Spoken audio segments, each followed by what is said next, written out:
Bonjour, bonjour les élèves de tronc commun scientifique. Toujours, nous sommes à faire une petite révision au départ de l'année 2021-2022. Aujourd'hui, on s'intéresse au thème de mécanique. Type de questionnaire, c'est un QCM. Bienvenue les élèves de tronc commun scientifique. Première question, c'est comment convertissez les unités à un système international, par exemple kilogramme. La première question, convertissez 2,5 tonnes en kilogrammes, 27 000 grammes en kilogrammes, 0,5 hectogrammes en kilogrammes, 34 000 milligrammes en kilogrammes, 28,2 quintals en kilogrammes. Pour savoir comment on convertit ici, donc il faut prendre ce tableau par cœur. Donc le tonne, quintal, point, kilogramme, hectogramme, décagramme, gramme, décigramme, centigramme et milligramme. Alors la première, 2,5 tonnes, comment on convertit en kilogrammes? D'abord, je cherche la case de tonnes, je mets 2,5 et j'ajoute les zéros jusqu'à kilogramme. Donc 2,5 tonnes, ici équivalent 2500 kg. Pour la deuxième exemple, c'est 27 000 grammes. 27 000 grammes. Donc je le note 27 000 grammes. Donc la dernière zéro, c'est en grammes. Et on cherche comment convertir en kilogrammes. Je cherche le kilogramme et je mets un virgule. Donc c'est 27 kg.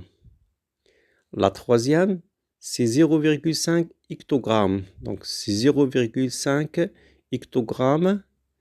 Donc 0,5. Donc on peut le convertir 0,5 hectogrammes. Donc 0,5 hectogrammes. Je peux le convertir. Donc c'est équivalent de 0,05 kg.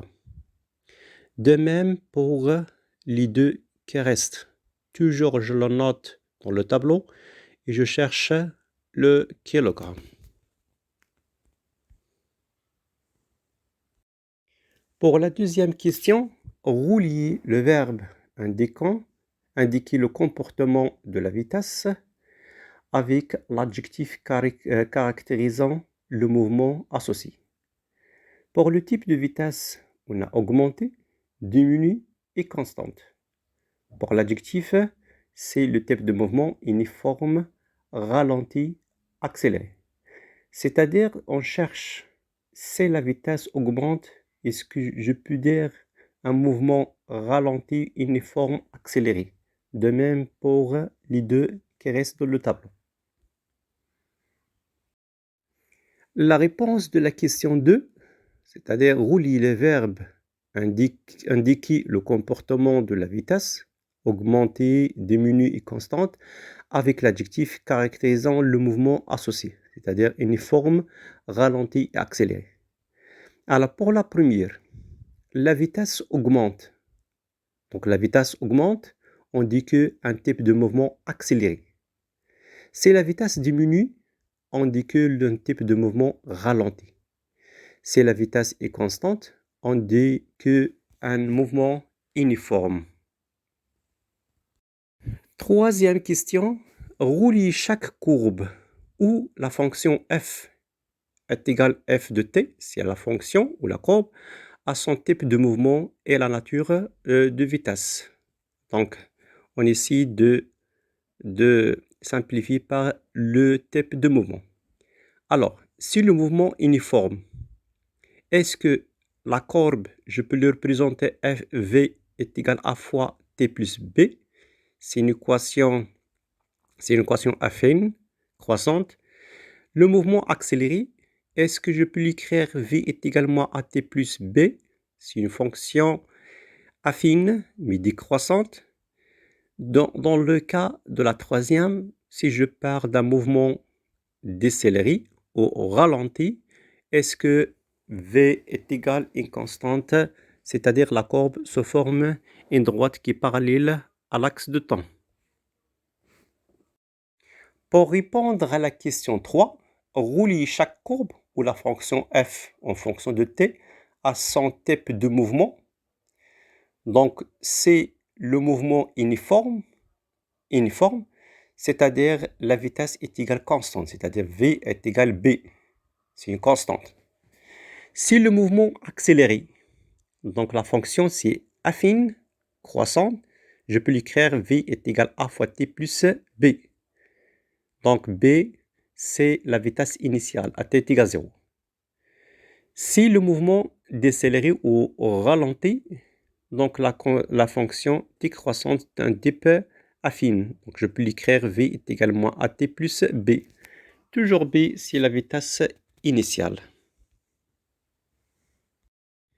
Pour la question 4, l'écriture littérale calculant pour calculer la vitesse moyenne, est-ce que je peux l'écrire v est égal t sur delta sur d, ou v est égal d sur t, ou v est égal d fois t, ou finalement v est égal à la somme de la distance et le temps. Quelle est l'expression littérale de la vitesse en fonction de la distance et le temps?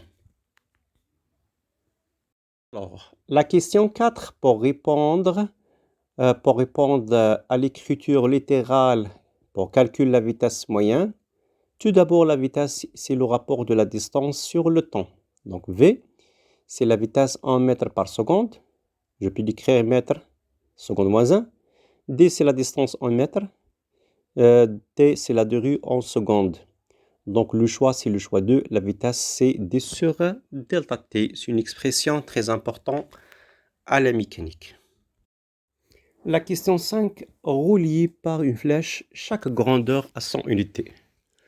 On parle des grandeurs physiques, vitesse moyenne, la distance parcourue, durée de parcourir, donc le symbole c'est D, T, I, S. Donc D, DT, I, la dernière c'est V. Alors, l'unité c'est seconde, mètre seconde moins 1 et mètre. Donc, ici de relier chaque grandeur par ce symbole et son unité. La réponse de la question 5, reliée par une flèche, chaque grandeur a son unité. On part d'un grandeur physique, vitesse moyenne. Je peux le symboliser par V et son unité, c'est mètre seconde moins 1. Pour la deuxième grandeur, c'est la distance parcourue. C'est le symbole, c'est petit d. Son unité dans le système international, c'est mètre. La troisième grandeur, c'est la durée de parcours. C'est T ou delta T. Son unité, c'est seconde. Question 6. Convertissez. Soit une vitesse V1 est égale 72 mètres seconde moins 1. Une deuxième vitesse V2 est égale 36 km par heure. Donc ici de relier. Soit le choix A, ou B, ou C, D. Donc essayez de choisir qui est convenable pour les deux. 1 et 2. Est-ce que V1 correspondant à VA ou VB, VC, VD, de même pour la vitesse V2. Est-ce que la réponse est VA, VB ou VC ou VD? La réponse de la question 6, c'est comment convertir ici. Donc, je prends par exemple l'exemple 1. V1, c'est 72 mètres secondes moins 1. Je peux l'écrire sous forme en fraction pour simplifier. C'est 72 mètres divisé par 1 seconde. Je peux le convertir mètre en kilomètres. En haut, je mets 1 mètre est égal à 10 moins 3 km. Donc, c'est 72 fois 10 moins 3 km. Je convertis 1 mètre en kilomètre. C'est une règle très simple. D'abord, pour convertir 1 seconde en heure, il faut appliquer la règle de croix. Donc, c'est 1 heure est égal à 3600 secondes. X heure est égal à 1 seconde, c'est la règle de Croix.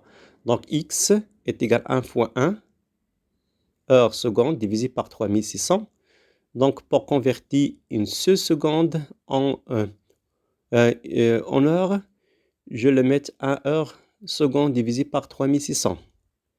Donc étape par étape, je trouve que V1 est égal VA est égal 259,2 km/h moins 1.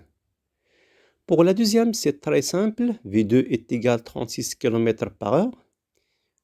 Tout d'abord, je le convertis en fraction. C'est très simple. C'est 36 km par heure. Je le convertis km en mètres. Je multiplie par 10, 3. Alors, c'est 3600. Donc, je fais l'application numérique et je trouve que V2 correspondant à VC est égal à 10 mètres seconde moins 1. Question 7.